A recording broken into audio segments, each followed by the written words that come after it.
Okay, there was a question related to one of the videos I did early on that there was water seen in the background, and how close are we to the ocean was the question. And so, yeah, that was a bay, or an inlet, if you will, from the Arctic Ocean, which is probably less than a mile or so from where this nest is. And many of the nests in the Barrow region, our study site, are along the coast, on high ridges along the coast. And even though they go inland 10 miles or so, it's still, very coastal. Some people have suggested the snowy owl is a marine bird, and I don't know if that's true, but they clearly do spend a lot of time out on the water in the non-breeding season. So we've known through early explorations, and present-day explorations and research on vessels that have been out in the Arctic waters during the wintertime that they've encountered snowy owls way out to sea sometimes, and often occurring near polynyas, which are kind of open areas of water within the pack ice, and sometimes along the leads where there's cracks in the ice, and the leads are where the whales migrate through in the spring. And the observations of those that people have made have indicated that they might be hunting sea ducks or seabirds, and they've clearly been observed to get wounded ducks that some of the spring native hunters shoot at that get away and fall in the water. So anyway, they do that. And then, in the past 10, 12 years or so, there's been a number of satellite studies, including ours, which kind of indicated that they would be out there during the winter for various amounts of time. So it looks pretty good. These tend to be mostly females, if I recall. Very few males have had transmitters on them.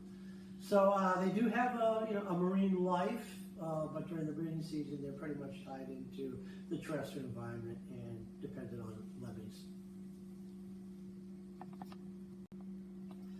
Okay, there was a question. I thought we answered it before, but it came up again, so maybe I didn't do a good enough job. Someone wanted to know, how we determine territory size. During the course of these, 31 years now up there, we don't do territory size, because we're not sure, exactly what it is, because we don't have transmitters on the bird. But what we've been able to do over the years is identify all the nesting areas or the nesting territories. And so each year when we do our surveys in early to mid-June or so, we cover the entire study area. We look for adult males primarily on territory. Then we look for nests or we look for pairs. And those are the nesting areas. So we have a history of all these nesting areas, now 285 nests over all those years. And so we go back to those areas. And each year, those, not all, but those areas are usually occupied. And this year, every one of our 50-plus territories that we've had, which is our highest ones, had an adult male on it or a pair of birds on it. So it's the immediate area, nesting area is what I mean, but the size of the territory we haven't been able to determine because we haven't had transmitters on and all that. So I hope that helps clarify, but clearly those are the nesting sites. So the final question was related to the number of nests we find annually. So this was our 31st year, and of those 31 years, the snowy owls have bred in 19 of those 31 years.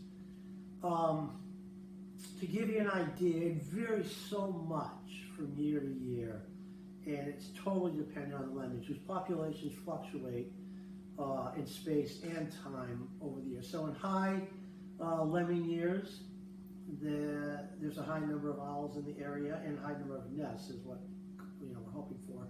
And then low lemming years, which is most of the time, there's few nests, sometimes zero nests. So to give you an idea what's gone on over the 31 years or so, in 1995 we found over 50 nests in a 100 square mile study area. And then 10 years later we find 35 nests. 10 years later we're finding 20 nests.